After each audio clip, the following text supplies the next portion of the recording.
suddenly became very popular. And for Americans, players here who develop here, Kellyn Acosta is a perfect example. Where does he want to go? To Europe. He even came out this past week saying he wants to leave FC Dallas. Right. So players still want to play in Europe. And I think that Bastian Schweinsteiger, 32, coming to America makes sense because he's won everything in Europe. Right. He has nothing to prove. He had nothing to prove. His tenure at Bayern Munich was excellent. Now it just fell apart at Manchester United, and it was time to move on. But nobody's going to criticize him. Exactly. He looks like a legend. He's a legend here in the States. He's playing well. He's playing well. Fire He's being playing successful. well. Yes, Fire just beat New England 4-1 or something like that. Yep, so that's right, 4-1. It's incredible, and you just can't comprehend what 220 million euros does in soccer. Imagine that injection into MLS, like straight 220 euros.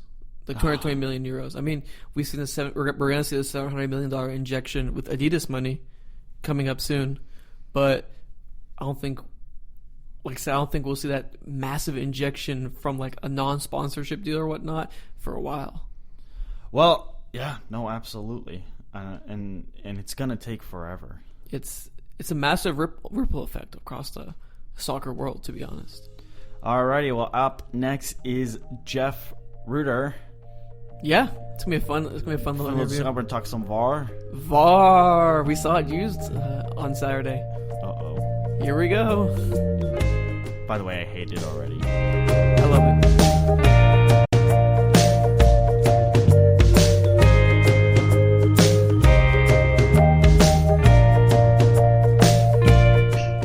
All right, joining us right now is Jeff Rueter. He covers MLS Minnesota United for MLS, ESPN FC, 442, among other articles, as well as The Guardian, outlets.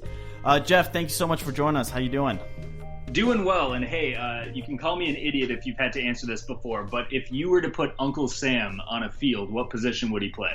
Oh, that's a great question. Honestly, the number 10. He has to be. He's a creative force in the field. Interesting. Okay, see, I thought he was like a midfield enforcer, but see, this is me coming onto your podcast and suddenly asking you the questions. It's a great change. It's a change up, yeah. You need to do it sometimes. I'm here to help. Awesome. Well, hey, number 10, Uncle Sam. Do you really think he'd be a number 10? What do you think? We got to edit our logo. We got to put number 10 on there right now. We might have to put a number 10 on there. You said enforcer. I could see that. A captain. Yeah. He'd definitely be a captain. 100%. Yeah, no, I think that Uncle Sam would be as close as we would have to the next Michael Bradley. Just tough as nails, kind of a quiet leader, but able to pass the ball well, able to pick the pocket. But, I can see where you're getting at with a number 10. That's Armin. That's a little something of a Jurgen Klinsmann mentality, right? To have the Michael Bradley type playing up forward where he'll be able to pass it and then you just totally misutilize him. You can try Jurgen that. Klinsmann. And we'll see how it goes. Hey, Jeff, question now. Where do you think Uncle Sam – what club would he play at? New England. It's got to be New England. Yeah. I'm with you. Otherwise, you could go with America's real team, which is Real Salt Lake. Of course.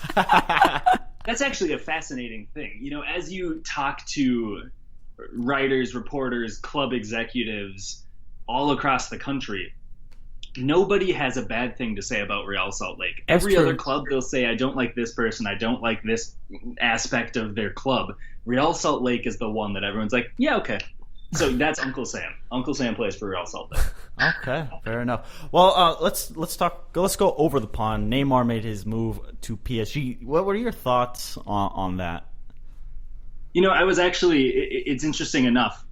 I was talking with somebody who's been working around soccer for the last 50 years, and he was talking about how even back then, I don't remember which player it was, but they had said it was like they had just let go of the tail of a tiger, and they were saying that it seemed like it was going to be taking off. And then you look at it, 222 million euro buyout clause. Where does that stop?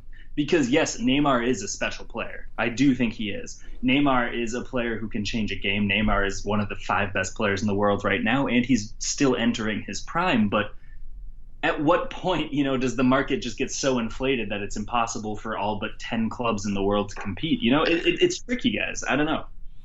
Yeah, it is tricky. It's a fair point. We were just discussing it beforehand, and we're talking about the wave created as far as It's a massive ripple effect across soccer, and especially in America. We thought, well, Christian Pulisic could get pulled into this with, Coutinho leaving Liverpool wanting, Pulisic, and it's a ripple effect, and it could be 2-3 seasons down the line before he even makes that jump. But do you think these buyout clauses are going to happen here in Major League Soccer, where you'll start seeing players put that in their contracts?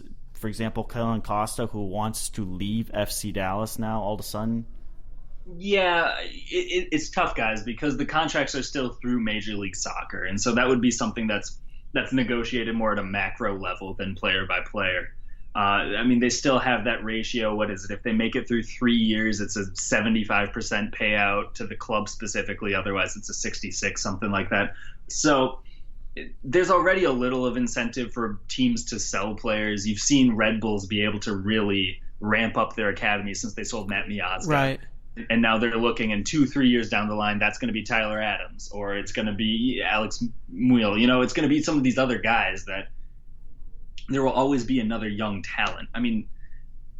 I don't know if you're ever going to, well, I shouldn't say never, but I think that you're a ways away from seeing someone in Major League Soccer command the type of transfer fee that, I'm not going to say Neymar, but Christian Pulisic. Pulisic would be a transfer fee that's way above anything an MLS player would ever get. And that's not necessarily because, well, it's twofold, right? Pulisic is a player who is playing well above what he should be at his age, if you look across the spectrum of global soccer. Right. And you have to factor in that he is a special player in a country with a massive GDP. And so if a club is buying him, they're getting the marketing of Christian Pulisic, and they're going to get a bunch of American fans. Listen, I flew over to Chicago last week for MLS All-Star, and when I was just waiting in the TSA line, not to say the rest of MSP, but I saw 3 Christian Pulisic jerseys, and 2 of them were Dortmund. The other one was what, US? Yeah, so 1 US and then 2 Dortmund. That's just one small sample of 100 people traveling. Right. There were 2 Dortmund jerseys. So every club that would buy Pulisic gets that money, which means his transfer fee is raised a little bit more because of it. It's a really special case. I would say, especially from if a Premier League club got him, It'd be massive. Especially they suddenly become the most popular club here in America. Look at Huddersfield Town with their American manager. Well, American manager. Right. Right. David Wagner, and then having Danny Williams there as well. I think that you're going to see more Danny Williams jerseys sold than, I don't know, like a regular starting center midfielder for Manchester United not named Pogba. And that's saying something, because that's a Champions League club. That's a quality player, but someone like Danny Williams might sell better just because he's American. And these are the kind of things that if you're a club playing a transfer fee, I'm not saying that's going to change it from being like 10 million to 25, but that's something that's going to push it from 20 to 25. It's just those little factors. And so it's a totally different game. And frankly, it's not just on the field based anymore, for better or for worse. There are so many other factors that, look, I'm not able to even project what, if and when Kyle Larin is sold this winter to a team in Europe. I have such a tough time actually gauging, is that going to be 5 or is it going to push to 10 because suddenly you have the entire Canadian market, and that has nothing to do with Neymar, of course. But as far as players leaving Major League Soccer, it's the wild, wild west right now. Well, do you think, you just said that Neymar has no influence on Kyle Larin, but do you think Neymar's transfer fee has an influence on Christian Pulisic's? Absolutely. Yeah, because you're looking and you're seeing a young winger. If nothing else, you just look position by position and you say, okay, he's a young winger who can create and he can score his own chances. Pulisic isn't on the Neymar level yet, but there is a realistic chance that he could be at that, Coutinho level in 4 years, say. And so if you're looking at that, Coutinho takes Neymar's place, and so who is Liverpool going to take to try to fill Philippe Coutinho's spot? Maybe they're looking at Pulisic. And so, yes, I think that actually it's not 6 degrees of Kevin Bacon here, but I think that there's a very realistic fallout that does affect Christian Pulisic more than 99% of the players in world football. And that's the fact that we're even having this discussion and it's not a question that's laughable. You know, like if 5 years ago we were saying this about Landon Donovan at the Galaxy, there's no chance. I would be laughing. Yeah, exactly. So the fact that it is, that shows, first off, the U.S. game has developed. And second, Pulisic is a special generational player. And I think both of those are very exciting factors. All right, so let's jump away from the Pulisic Neymar discussion. As love much it. as I love talking love about it, it. I This love is- it. this There's is been juicy. a couple of MLS things that have been implemented this week, including our favorite, well, my favorites. I like it. I like hate it. I love it. VAR. We saw it used in the Philadelphia Union FC Dallas game last night, and I thought it worked pretty well. I mean, what are your thoughts on it, Jeff? I think that VAR is seen as something it's not the scolding evil stepfather, right? It's not there to try to slap your wrist and say you want to have fun with your soccer and be able to kick a ball when you want to. It's nothing like that. It's just take some of the pressure off of the human aspect of refereeing. There were two instances actually in last night's Minnesota versus Seattle game. And both of these instances, one was Abu Danladi and once was, I want to say, Jordan Morris. Maybe it was Clint Dempsey, who were called offside and ended up having a very easy chance that both put in the back of the net, but the flag was up. If that had gone the other way, if the sideline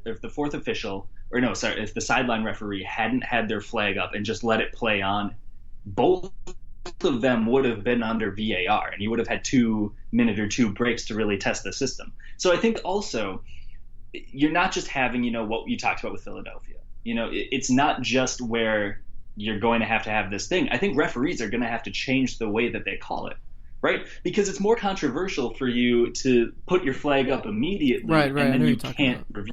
Mm-hmm. If it's just a pure offside call, that's not able to be reviewed. However, if it's a goal, you have to review it for all aspects, including offside. So I think you're going to see some of these sideline officials who are not putting the flag up and just saying, okay, let's let the video do it for me. And that way there's less scrutiny on my job. Because while the public might not necessarily know the names of the sideline officials, Pro does. Pro Referee, the organization that does all the refs in MLS. And so then they might change assignments. They might put them in NASL or USL. And so I think you're going to be seeing some sideline officials who are calling games a little differently. So it's just some of these little things that are really interesting, guys. But I'm not afraid of VAR, and so I think it's a necessary evil. I think that goal line technology was a no-brainer. It was a slam dunk, and I don't think you saw many people who were upset about that. VAR is a little bit of a bigger deal, but I do genuinely think, guys, that look, you want to have the best possible game on the field. Yes, I'll miss some of the human aspect of a good ref or a bad ref does change the outcome of the game, but ultimately, if a team should be scoring a goal, you don't want to rob them of that. So I've accepted it for what it is, and I'm going to move forward. Yeah, I just can't get around this. My issue is not the video aspect. It's the of timing. It's the timing thing where the referee goes on the sideline, goes to this stupid TV screen, makes this rectangle shape. Players are confused. Nobody knows what's going on. Did you see Bedoya's reaction after the? Yeah. He was What? I mean, did you guys see the game in the Dutch Eredivisie yesterday? When they scored a goal off but they pulled it back for the penalty after looking at it through VAR. Yeah, that would be absolute. Can you imagine if in the New York Derby tonight that happened? That would be absolute mayhem. Well, let's knock on wood that happened, so we see that.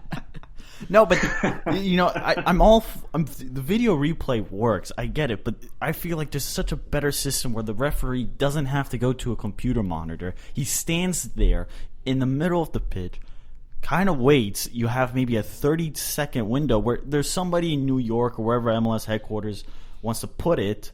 Like Secaucus, like for the NBA. Or the NHL, where I think it's in Canada, Toronto, for example, where there's these where they have a system where they're reviewing all the games at once, and the moment there's somebody say, hey, that needs, they can buzz the referee from the headquarters, tell them, hey, you need to pull this back, you need to do this, blah, blah, blah. I mean, that Philadelphia Union example, it took 12 seconds for the broadcasters to realize, hey, the guy literally nutted the goalkeeper. Coleman